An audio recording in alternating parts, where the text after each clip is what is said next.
Greetings in the wonderful name of our Lord and Savior Jesus Christ. It's always a pleasure to be with you at this time where we gather to read the Word of God. And I'm Temgos Dube. Amen.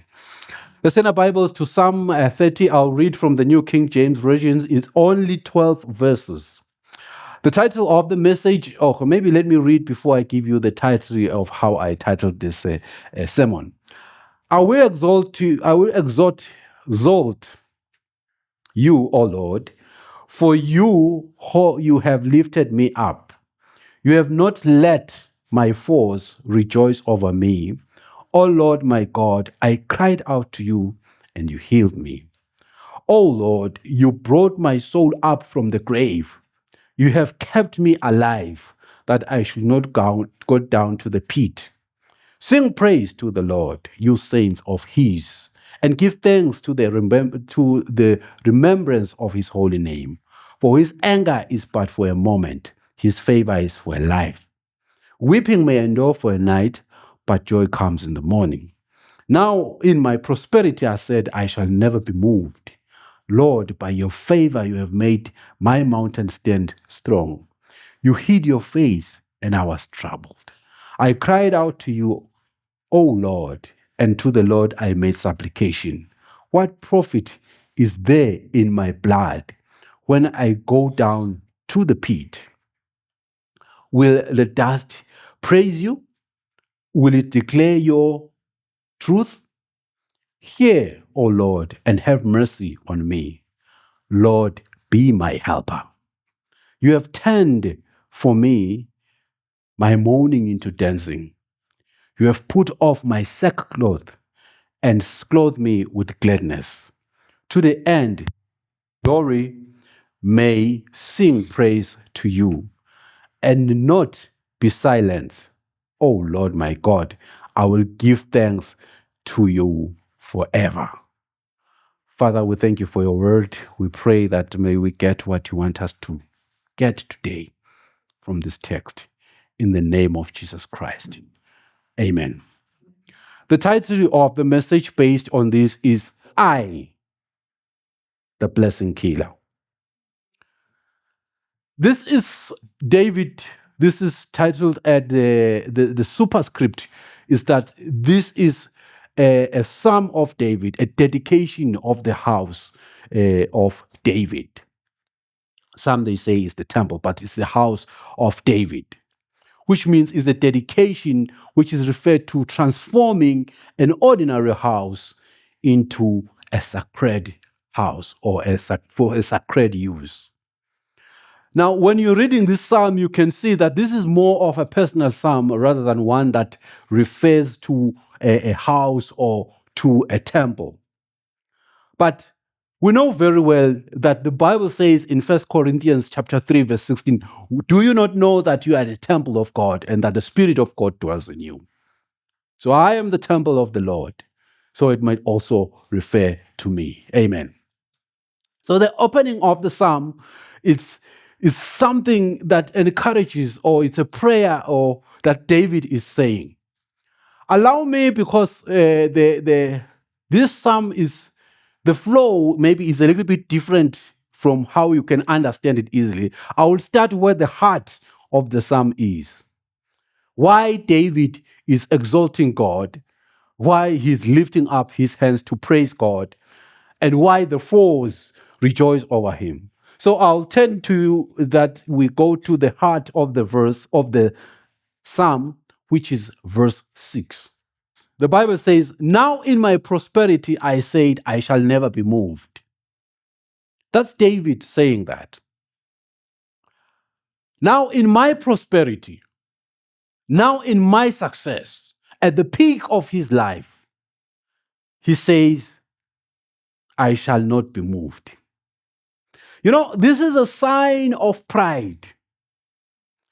Where when someone is successful, whether in business, whether in the corporate culture, whether at school, where there is complete pride and you are prosperous, things are working for you, everything is working good.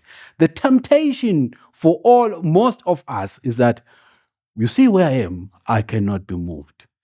There are positions where, as a person, you say, you see, with the assets I have or with the money that I have, nothing can move me. With the education I have, I cannot lose this job or I can do anything. That's a sign of pride. David had that pride in his life that you see where I am now in the prosperity, I shall not be moved. And he forgot that verse 7 is saying, he explains that, Lord, by your favor, you have made my mountain stand strong. But says, no, by your favor, I am what you am, Lord, because of your favor. So never make a mistake and think that because I'm successful, I can. So that's the position that David was in. But now something happened at the peak of prosperity. The Bible says, chapter verse 6, verse 7b, you hid your face and I was troubled. That's where things turned for David. Hence we have the psalm. So things change for David, a proud king who is successful, everything is good, he's prosperous, and God has blessed him. He forgets that it is God who has blessed him. And in that pride, God left. Because God does not dwell with the proud.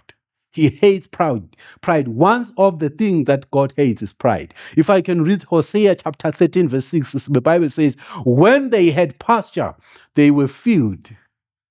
They were filled, and their heart was exalted, therefore they forgot me. Here, God is talking about Israel that forgot God when they were successful, having everything. The Bible says God left. They forgot God. If you are a person who is successful, there's a tendency to forget God. And as you forget God, to David, he hid his face and trouble came in. In Siswati, will say, Angene mandendli. Pride brings trouble in your life. Now, what happened to David? David, because now trouble came to his life, you ask yourself, what is the trouble? Verse 1 reveals the trouble that is there. It's verse 2, where he says, Oh Lord my God, I cried out to you and you healed me.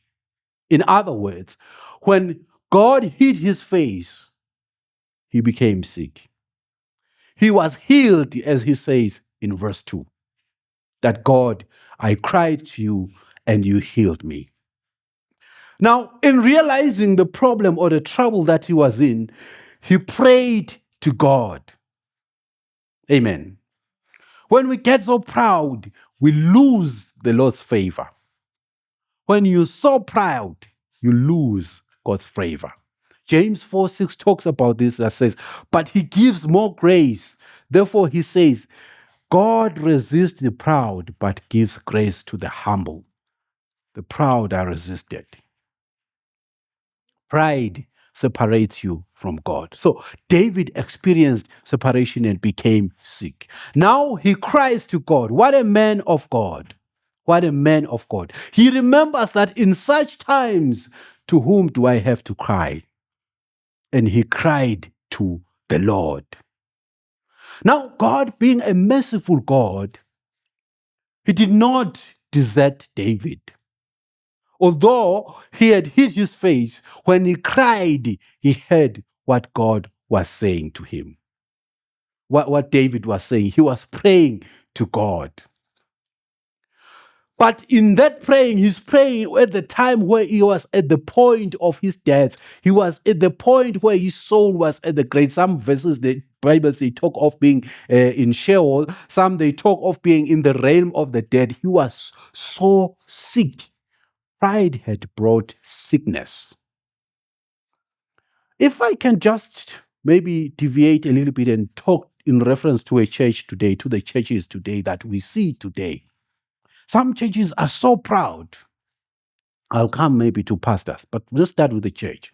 You can find that a church is so proud. They've got all the money.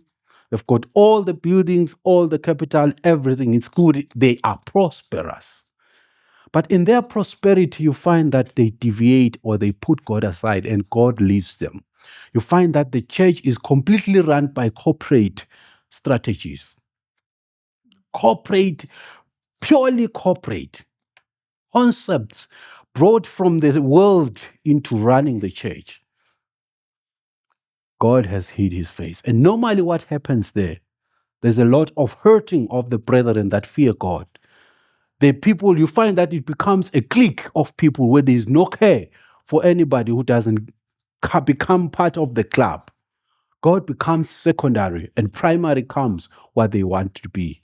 And God leaves, and the lot of sickness come to this church. The sickness comes in terms of bribes. It comes in terms of fornication. Marriage is broken. Young people are in problems. There is no future in the lives of the people. Pride has come in. But sometimes, even us men who preach the Bible and the gospel, sometimes when God gives you success, you forget God and you think you can preach on your own, you can run the church on your own, and pride comes in. You don't care about anyone who opposes you. They are giving you some ideas. Can we do it this way? No, this is how I want it. And sometimes you use the name of the Lord in vain, and you are alone. God hides his face. So we should be careful whenever we're prosperous or successful, even in your life. Never forget God. But what is important is that David cried to the Lord, and God heard his cry. But one of the things that also he does as he makes the prayer, he says, I cried out to Lord, and the Lord, I made my supplication. He asks a question: what profit is it that my blood, what profit is there in my blood when I go down to the pit? Will the dust praise you? Will it declare your truth? Hear, O Lord, and have mercy on me. Now, David is making this specific prayer request to God, as narrated, that God heal me. And he asked, what is there in my blood? I mean, if I die, will it praise you? Because I'm already dead. As a praiser, I will no longer be praising you when I die. It comes to an end. You see, in my point in time, I remember at some time I was praying that God, there are things that I still wish to experience about you. And some of these things you have told me that you are going to do for me. Now, I was feeling sick at that time. And I thought, like, death can come anytime. And you never know the level of sickness where you see that now I'm dying. It might be instant or it might take some time. Then it came to me that, Lord, if I die from maybe this heartbeat, that these palpitations I hear or whatever pain I'm feeling, seriously, God, what is there for me? Because if I die, everything comes to go to a halt. The sermons that you have given me that are still to deliver, they won't be delivered. So it's a plea to God. This was a common thing in the Near East, where they cry to God and make the bargaining prayer. He's making a bargaining prayer to God. That God, if I die, so I'm dead, everything comes to a halt. What then? So sometimes we have to pray some prayers of bargaining to God. That God, I'm still expecting this from you. If I die, really, Lord, what is it that you have promised me that I haven't now enjoyed? One thing, it's important that we become so real to God when we pray. Speak to him that, God, you said I'll enjoy a marriage, but there are problems. What is it, God? Be real. I'm still waiting for the time, Lord, where I'll enjoy my marriage. God, you said I should put faith on you. You will provide for me. God, I'm still in need. I'm still waiting for the time where you will provide. Me, as I speak today, I'm still waiting for things that God has said he will do for me.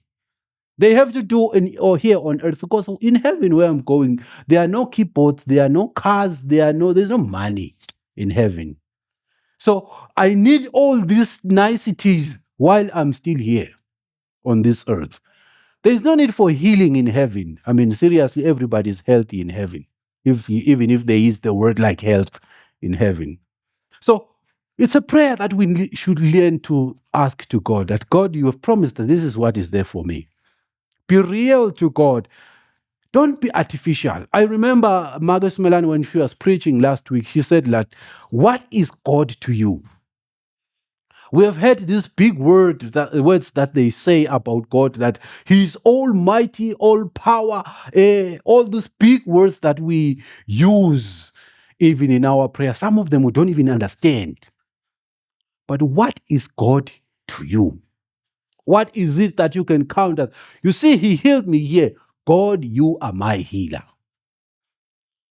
So let's stand and speak to God, not maybe confront, but speak to God that, God, you said, this will happen to me. If I die, I wouldn't have enjoyed what you promised. So let's have a personal relationship. You say this level of prayer that David is making to God, that when I go down to the pit, will the dust praise you? Will it declare your truth? It will come to an end. So God, help me. So let's get to a point of praying to God. And God healed him. As he says in verse 1 and 2, that God, I'll exalt you, for you have lifted me up, and have not let my foes rejoice over me. You see the statement in 1b, it's a clear indication that as you get into the problem, it's not everybody who's sympathizing with you. Some people are clapping hands. They are looking into a position that now see this what his God is doing. You see this God. Not everybody is sympathizing in your situation. Not everyone. Some are just laughing. So David said, and you have not let my foes rejoice over me. So they were rejoicing, that they're just waiting for the time. And God gave him the victory. And when he got the victory, they were disappointed. So let's keep our faith in God, not to lose our hope and prayer to him, making those earnest requests to God that, God, you've said this and it must come to pass. Amen. Now, I want to go now to verse 5, verse 5, yes, that talks about his anger is but for a moment and his favor is for a while. Weeping may endure for a night, but joy comes in the morning. The common verse that we quote as brethren. Weeping may endure for a night is a true word. But in this context, God allows some things to happen to us for a purpose. God allowed David to get into the trouble for some time, such that it could dawn in his mind who God is. He could come to understand that it is God who has made me what I am. Sometimes the troubles are for corrections, that you be corrected, but they are not there to kill you. So when they say the trouble is there, weeping will endure for a night, but joy is coming in the morning, God will change that when you have learned your lesson. So we go through stuff. So God allowed him to go through the pain when he was proud, such that he would know that everything that he has comes from God. He has received comes from God. Because God will never share his glory with anyone. Sometimes when we get so successful, we think it's because we can.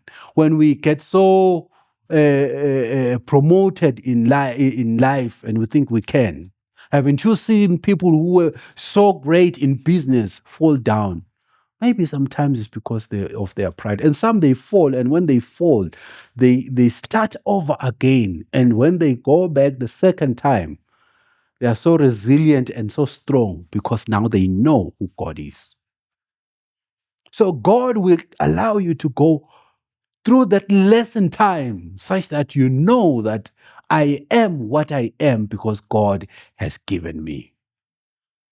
So God is God in our lives.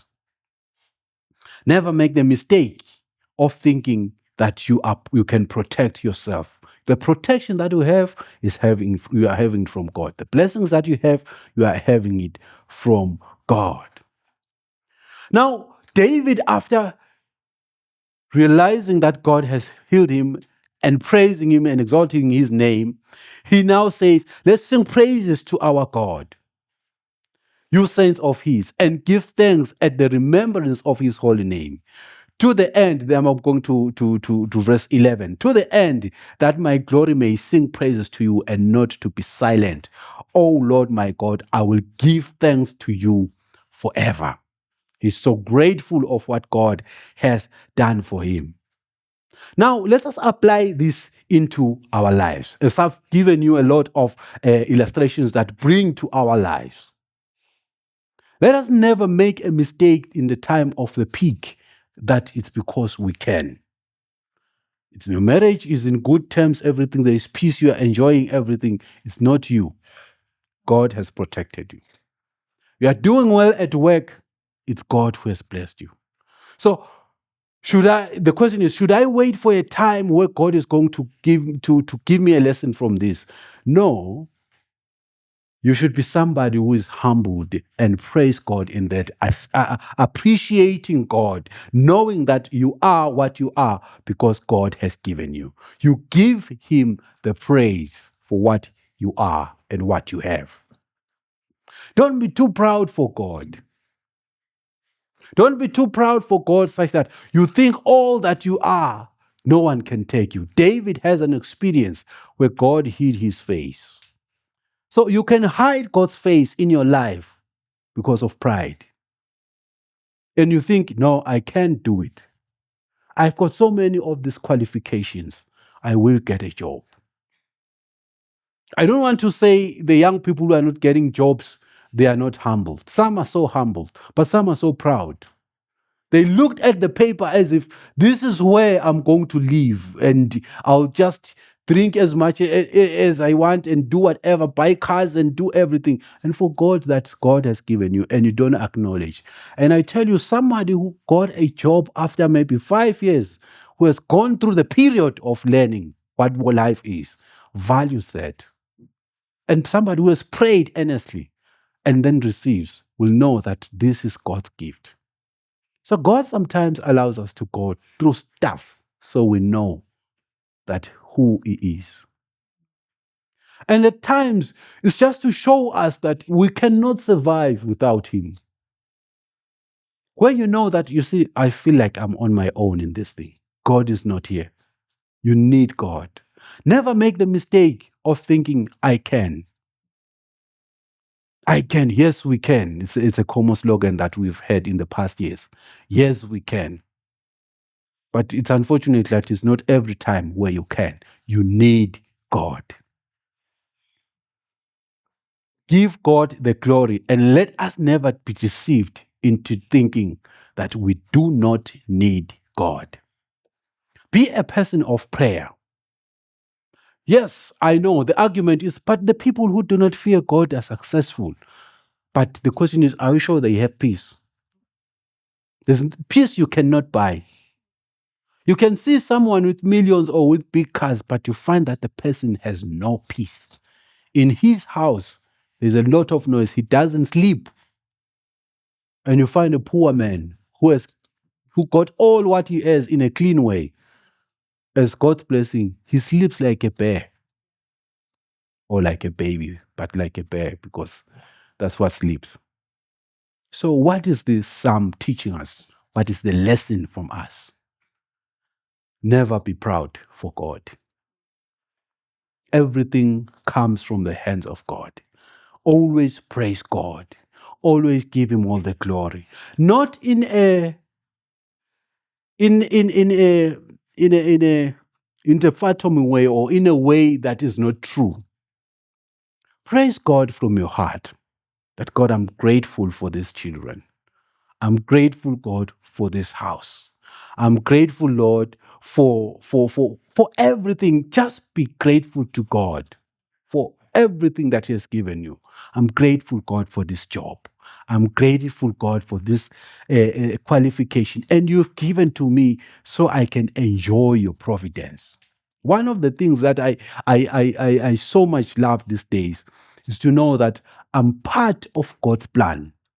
When he sat in heaven, he decided, no, at this time when I'm creating the world, there's going to be a gentleman who is going to live in Eswatini, in this place, from this family. At this time, he will be this height. This is how we will talk. This is how we'll be educated. These are the people he will know. You see, it's not just an instant thing that you are here. God planned that, okay, you will be in this place at this particular time, and these are the people that will be around you. You are part of, all of us, we are part of God's pattern that these people should be part of me. I'm happy to know that I'm part of God's plan. So even if I get successful in whatever I do, the glory I give unto God, that God, I'm grateful that in your plans, this is what you planned that I will be. So I appreciate you for that. And I thank you, God.